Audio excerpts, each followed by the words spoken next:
Good morning friends. आज आपका नया टॉपिक है आरटीआई एक्ट 2005।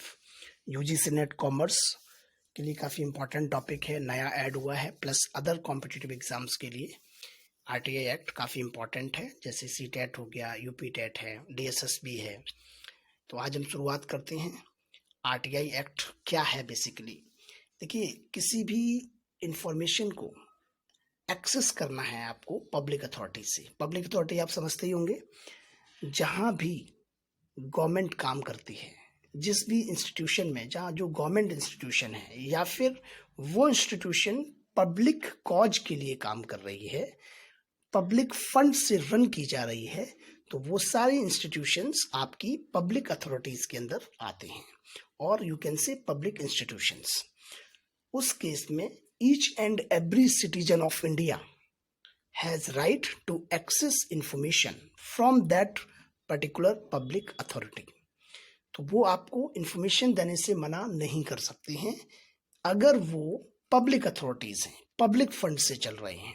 तो उस केस में आपको, हमको, सारे सिटीजन्स को पूरा अधिकार है सूचना लेने का। और इसके अंदर कुछ इम्पॉर्टेंट कंपोनेंट हैं जिसको हम यहाँ पर देखेंगे। एक ये भी डिबेट है कि आरटीआई फंडामेंटल राइट है या नहीं है, तो ये बहुत क्लियर कर लीजिए आप। आरटीआई फंडामेंटल राइट के परव्यू में आता है, बिकॉज आर्टिकल 19(1)(a) जो गारंटी देता है सभी सिटीजन्स को right to free speech and expression, and article 21 जो गारंटी देता है आपको राइट टू लाइफ का, राइट टू लिबर्टी का। ये दोनों ही आर्टिकल के अंदर कहीं ना कहीं सूचना का अधिकार भी एक इंटीग्रल पार्ट है। बिकॉज जब आप बात करते हैं राइट टू लाइफ का और लिबर्टी का, उस केस में you are entitled to get any information which is related to your life, right. जो आपके लाइफ से रिलेटेड है, उस इंफॉर्मेशन को लेने का पूरा अधिकार आपको है पब्लिक अथॉरिटी से। तो कहीं ना कहीं आरटीआई आपका एक इंटीग्रल पार्ट होता है फंडामेंटल राइट का। ये एक्ट आपका 12 अक्टूबर 2005 को इन्फोर्स हुआ है। तो ये दो चीज़ें आपकी इंपॉर्टेंट हैं। एक तो फंडामेंटल राइट का कौन सा वो आर्टिकल है जिसमें आरटीआई कवर होता है, प्लस ये एक्ट इम्प्लीमेंट कब हुआ इंडिया के अंदर। तीसरा इंपॉर्टेंट है, ये act whole of India extend करता है। होल ऑफ इंडिया ये एक्ट लागू है सिवाय जम्मू एंड कश्मीर की। तो तीन इंपॉर्टेंट पॉइंट्स हैं यहाँ पर। एक तो ये है फंडामेंटल राइट किसके अंदर कवर होता है आरटीआई, तो आप याद रखिए आर्टिकल 21 और आर्टिकल 19(1)(a। और तीसरा आपका जम्मू एंड कश्मीर को छोड़ के पूरे देश में ये लागू है, और 12 अक्टूबर 2005 को आरटीआई एक्ट इम्प्लीमेंट हुआ है। इसके बाद हम नेक्स्ट स्लाइड पे पहुंचते हैं। इसका थोड़ा बैकग्राउंड चेक कर लेते हैं। तो फर्स्ट जो पैराग्राफ है जिसमें फ्रीडम ऑफ इंफॉर्मेशन की बात की गई है, और इसमें आप देखेंगे यूनाइटेड नेशन जनरल असेंबली की बात की गई है। तो यूएनजीए ने, यूनाइटेड नेशन जनरल असेंबली, जिसमें सारे मेंबर स्टेट्स यूएन के भाग लेते हैं, पार्टिसिपेट करते हैं, डिस्कशन करते हैं। तो उस डिस्कशन के दौरान एक रेजोल्यूशन उन्होंने अडॉप्ट किया, पारित किया, जिसमें ये बात की गई थी कि फ्रीडम ऑफ इंफॉर्मेशन, इंफॉर्मेशन लेने की स्वतंत्रता सभी को है, और ये एक फंडामेंटल ह्यूमन राइट है, ऐसा इसके अंदर जिक्र किया गया है। तो थोड़ा ध्यान से समझिए, दो तरीके के राइट होते हैं, एक होता है ह्यूमन राइट, एक होता है legal right. Human right enforceable right नहीं होता है, और अगर आप उसको इन्फोर्सेबल बनाते हैं किसी एक्ट को लाके, तो उस केस में वो ह्यूमन राइट आपका एक लीगल राइट की शेप ले लेता है। और अगर आपका कोई भी अधिकार लीगल है, तो डेफिनेटली आपके संविधान में या आपकी पार्लियामेंट ने कोई ना कोई एक्ट या प्रोविजन बनाया होगा जिसके तहत ये आपको पावर दी जाती है कि आप इस इंफॉर्मेशन को टाइमली एक्सेस करें। तो human right is not enforceable right, but yes, legal right is enforceable right. और एक होता है फंडामेंटल राइट, जो मोस्ट इन्फोर्सेबल राइट होता है, और इसको आप डेफिनेटली ले सकते हैं, सिवाय कुछ केसेस में आप इंफॉर्मेशन को नहीं मांग सकते। वो केसेस में आगे आने वाली स्लाइड्स में बताएंगे। तो जब भी आप बात राइट टू इंफॉर्मेशन की करेंगे, तो आप हमेशा याद रखिए ये एक फंडामेंटल राइट है, और इसमें सुप्रीम कोर्ट ने काफ़ी जोर दे के बोला भी है, एक केस था आपका उत्तर प्रदेश वर्सेस राजनारायण का, जिसमें सुप्रीम कोर्ट ने बहुत क्लियरली स्टेट किया है कि people of the country shall have a right to know every public act, everything that is done in public way by their functionaries. Supreme court ने इसको अंडरलाइन किया है कि each and every public act, कोई भी public act होता है तो उस पब्लिक एक्ट के बारे में सूचना आम नागरिक भारत का लेगा, इसमें कोई डाउट नहीं है। और उनके जो फंक्शनरीज हैं, जो एग्जीक्यूटिव्स हैं, जो पब्लिक एक्ट को कंप्लीट करते हैं, पब्लिक एक्ट को एग्जीक्यूट करते हैं, they are held responsible to disseminate such information as required by citizen of India. Bharat के नागरिक के द्वारा जो इंफॉर्मेशन मांगी जाएगी, वो फंक्शनरीज की ये ड्यूटी है कि वो इंफॉर्मेशन को टाइमली उनको प्रोवाइड करें। तीसरा इसमें इंपॉर्टेंट है, right to information include the right to seek any information from the government. कोई भी इंफॉर्मेशन आप मंगा सकते हैं, और not only information but also you can inspect any government documents and you can avail certified photocopies।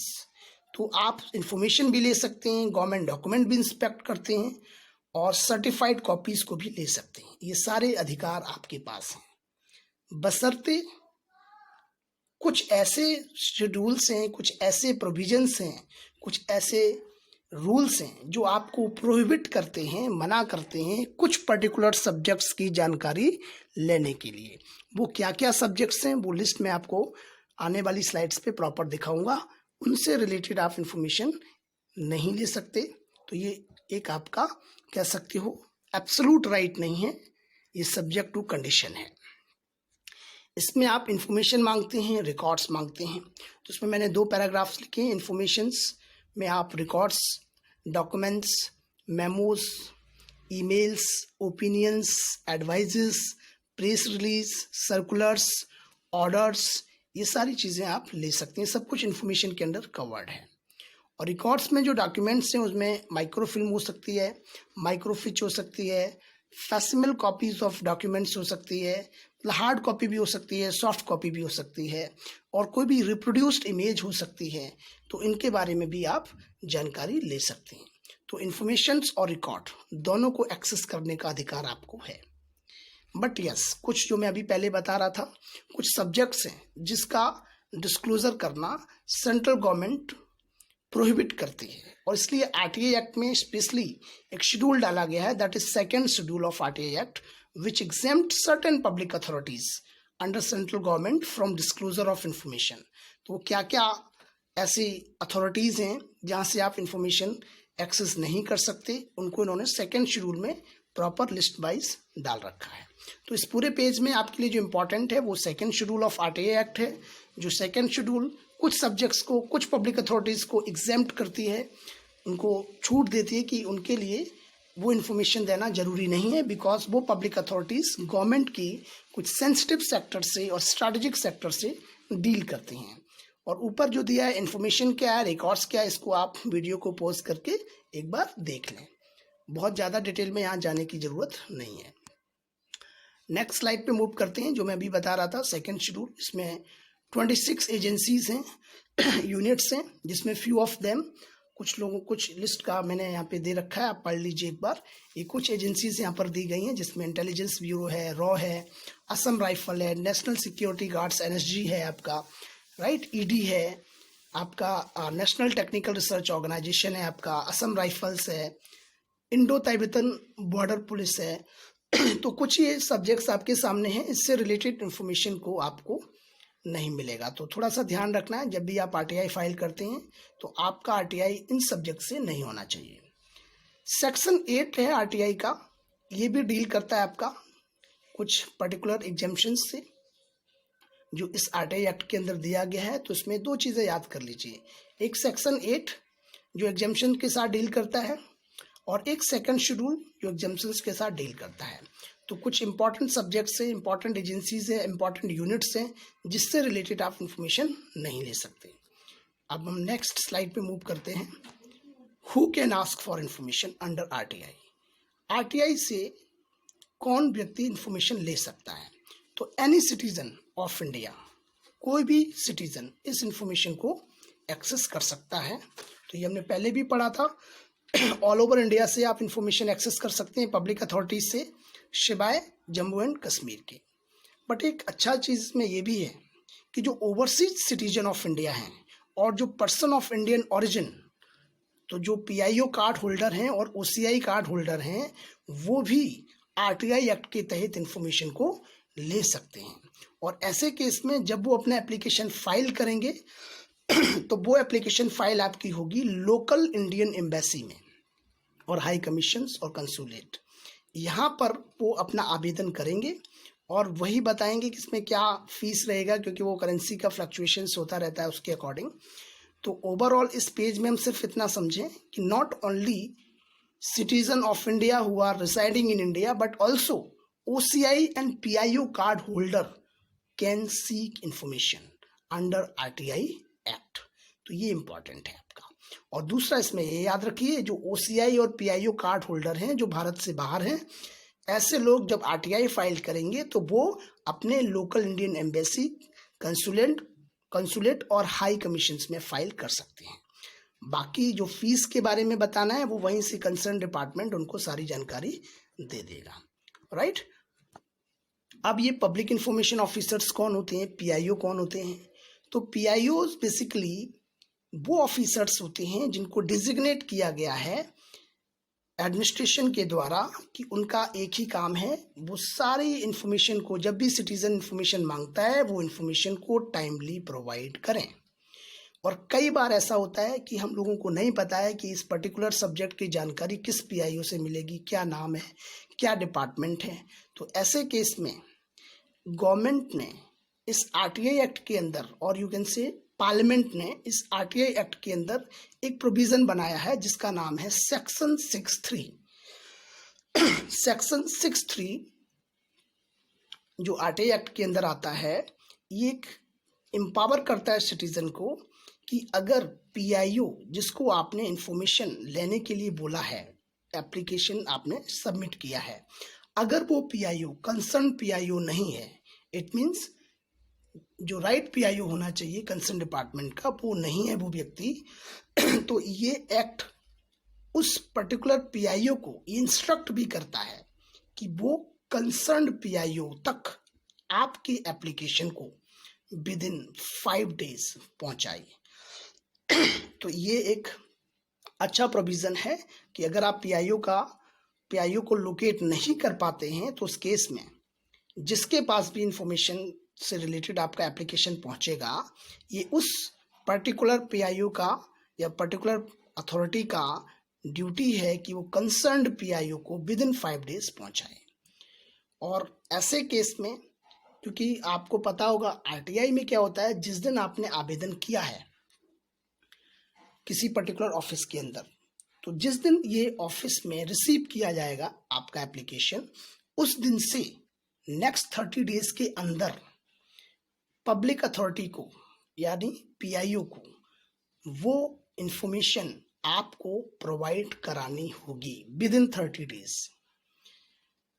ये compulsion है, क्योंकि अगर 30 days में आपके पास जानकारी नहीं आती है, आपकी मांगी हुई सूचना नहीं दी जाती है, तो आफ्टर 30 days आप फर्स्ट एपेलेट अथॉरिटी के पास जा सकते हैं।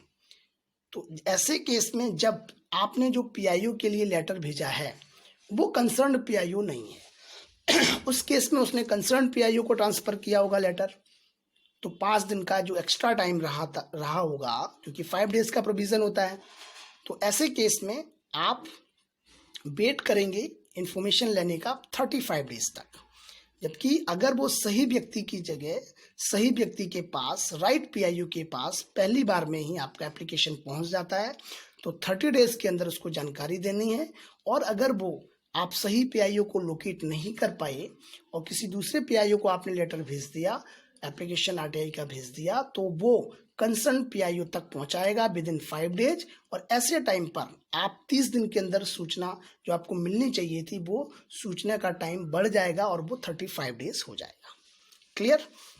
और अगर 35 डेज में आप सूचना नहीं आपके पास आती है तो आप फर्स्ट एपेलेट अथॉरिटी FAA के पास के नाम पर आप अपना एक अपील दायर कर सकते हैं और उनको बता सकते हैं कि भाई ये इन्फॉर्मेशन मुझे 30 दिन के अंदर नहीं मिली है या 35 दिन के अंदर नहीं मिली है।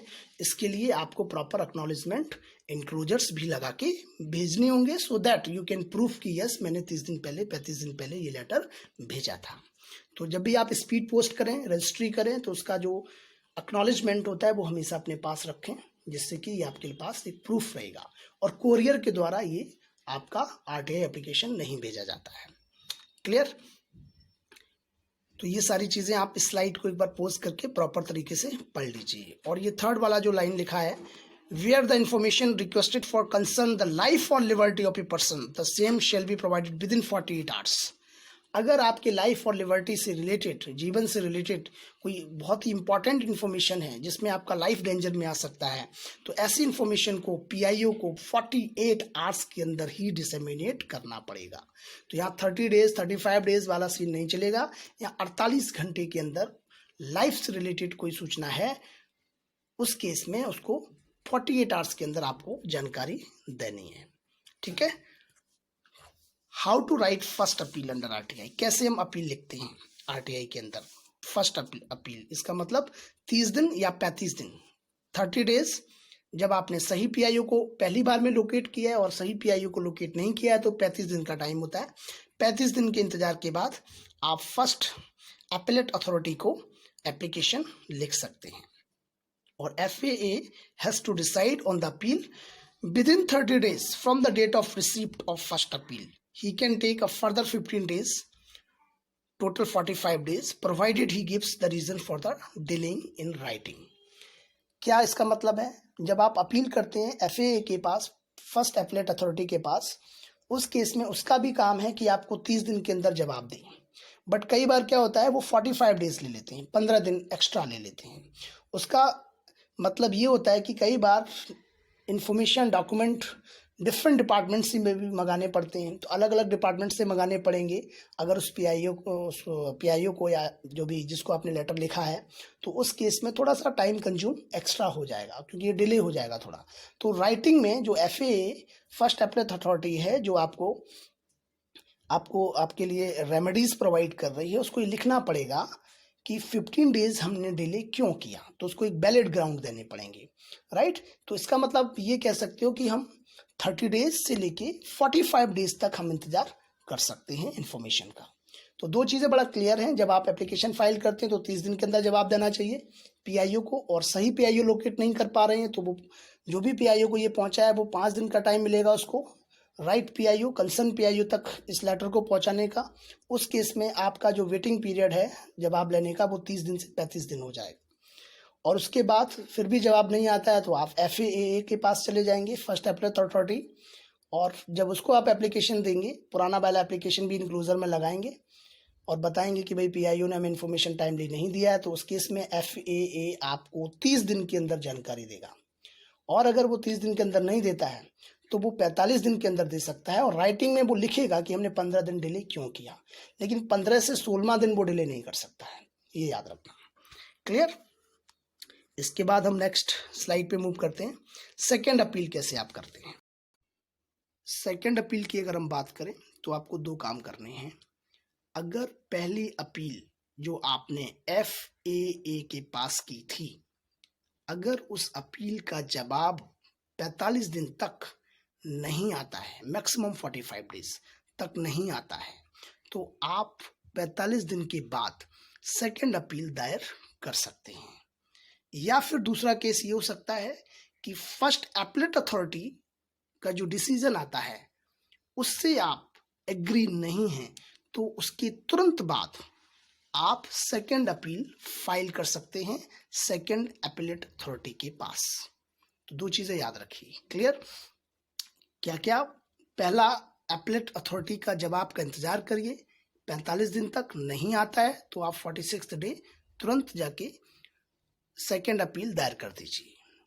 दूसरा केस क्या हो सकता है, फर्स्ट एपेलेट अथॉरिटी का टाइम से जवाब आ जाता है बट आप उससे एग्री नहीं है, तो भी आप सेकेंड अपील कर सकते हैं। क्लियर हो गया? अब नेक्स्ट केस क्या है? नेक्स्ट केस इन्होंने बोला है कि second appeal must be filed within 90 days from the date on which the first appellate authority decision was actually received by applicant. जिस दिन मेरे पास फर्स्ट अपीलेट अथॉरिटी का डिसीजन रिसीव होता है उस दिन से नेक्स्ट 90 दिन के अंदर तक आपको सेकेंड अपील दायर करनी ही करनी है। और 90 दिन अगर एक्सपायर हो गया तो उस केस में आपको ये अपील करने का अधिकार चला जाएगा। हाँ, अगर आपने वैलिड ग्राउंड दे दिए अथॉरिटी को समझाने में आप कामयाब रहे कि हमने 90 डेज में क्यों नहीं एप्लीकेशन फाइल किया, और उस वैलिड ग्राउंड को अगर अथॉरिटी मानती है तो आप 90 डेज के बाद एप्लीकेशन देने के लिए योग्य हो जाते हैं। अदरवाइज अगर अथॉरिटी बोलती है नहीं, आपको 90 दिन में ही देना था as per the provision of RTI act, तो उसके बाद 90 दिन के बाद आप अपनी एप्लीकेशन देने का राइट एक्सरसाइज नहीं कर सकते हैं और आपकी अपील डिसमिस कर दी जाएगी। क्लियर? दूसरा केस होता है, वो क्या है? Within 90 days after expiry of 45 days of filling first appeal in the case where no reply has been received। अगर फर्स्ट अपीलेट अथॉरिटी के पास से कोई जवाब नहीं आता है, जैसा कि हमने ऊपर पढ़ा था कि वो 45 दिन के बाद आप अपना सेकेंड अपील दायर कर सकते हैं, तो उसका जो मैक्सिमम टाइम पीरियड है वो भी आपका कितने दिन का है? 90 डेज का है। इसका मतलब 45 दिन तक इंतजार करिए, जवाब नहीं आता है तो 46वें दिन से 90 दिन तक काउंट कर लीजिए आप।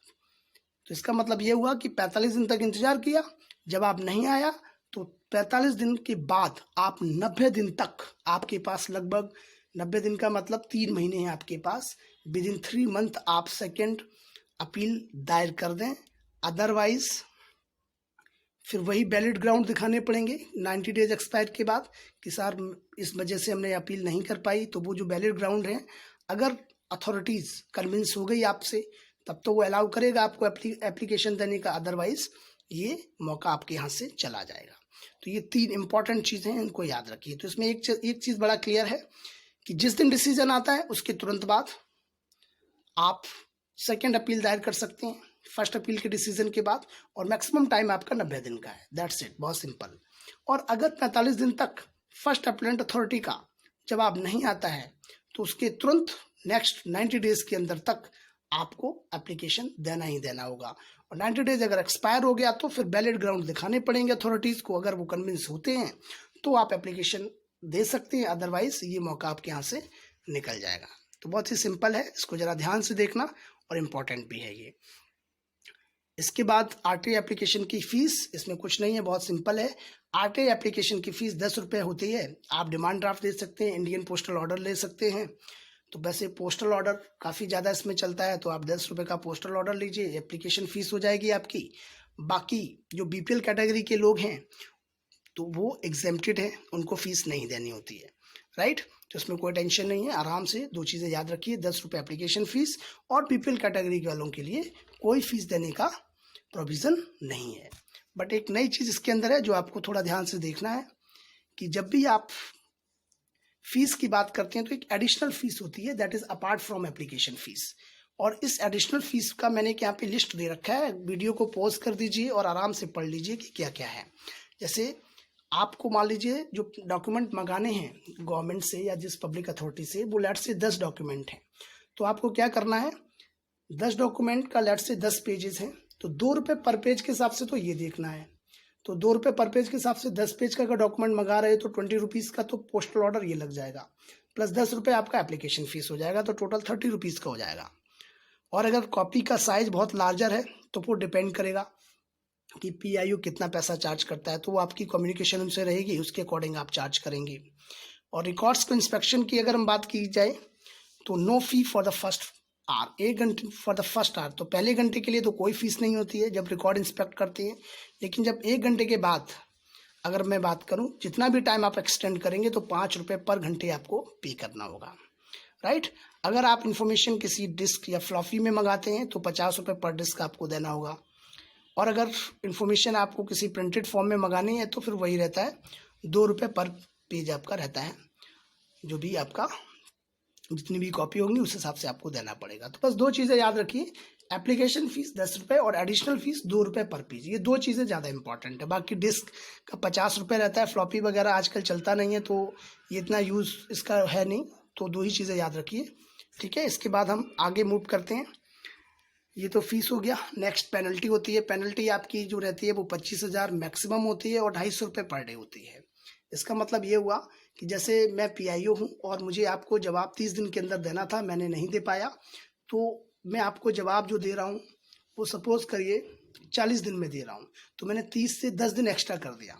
तो ये जो 10 दिन हैं इसकी जो पेनल्टी है वो ₹250 के हिसाब से बनेगी, पर डे के हिसाब से। तो ₹250 पर डे हो गया, तो 10 डेज़ जो मैंने डिले किया है तो ये लगभग ₹2,500 मुझे पे करना होगा।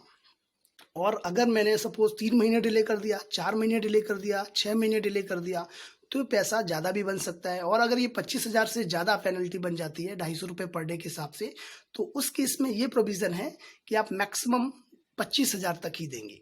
इसका मतलब सपोज़ आपने 6 महीने डिले कर दिया, तो 6 महीने में कितना दिन हो गया? 6 मंथ में आपका 180 डेज़ हो गया। तो 180 डेज़ में आप 250 का मल्टीप्लाई कर दीजिए। तो ये आपका अगर 25,000 तक है तब तो आपको उतना देना है। और अगर ये अमाउंट